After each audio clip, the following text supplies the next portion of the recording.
Bharat the land of wealth, सोने की चिड़िया, गोल्डन स्पैरो। अब ये भारत सोने की चिड़िया क्यों रहा? भारत को कहा गया सोने की चिड़िया, गोल्डन स्पैरो। तो कौन सी वजह थी कि भारत सोने की चिड़िया रहा? पहली वजह नेचुरल रिसोर्सेस, प्राकृतिक संसाधन, नेचुरल रिसोर्सेस, नेचुरल रिसोर्सेस, प्राकृतिक संसाधन, फर्टाइल प्लेन, माइंस, ये पहला कारण। दूसरा कारण मॉनसून। मॉनसून ने भारत की सिर्फ कृषि व्यवस्था, एग्रीकल्चर को भी फायदा नहीं पहुंचाया। मॉनसून ने भारत को वेस्ट और ईस्ट का जो ट्रेड है,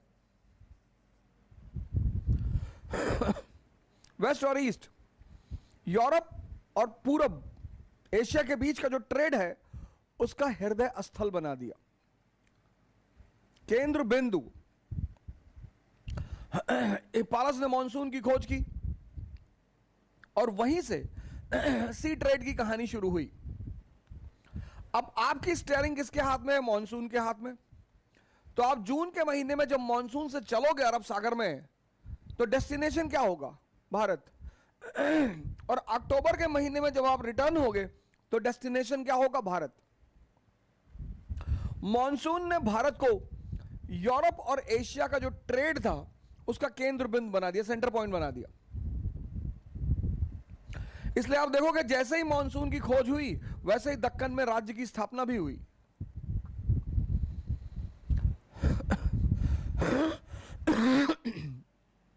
तीसरा, बैलेंस ऑफ पेमेंट,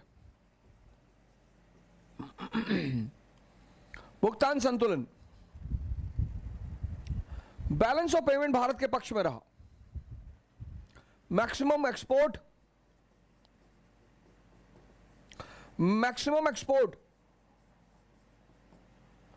और मिनिमम इंपोर्ट,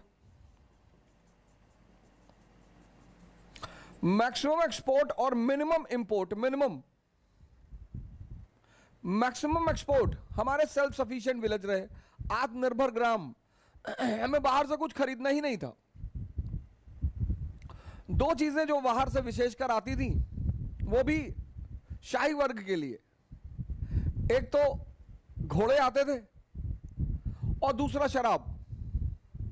तो भुगतान संतुलन भारत के पक्ष में रहा, बैलेंस ऑफ पेमेंट भारत के पक्ष में रहा।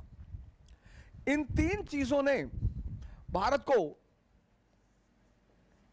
सोने और चांदी का सिंक बना दिया।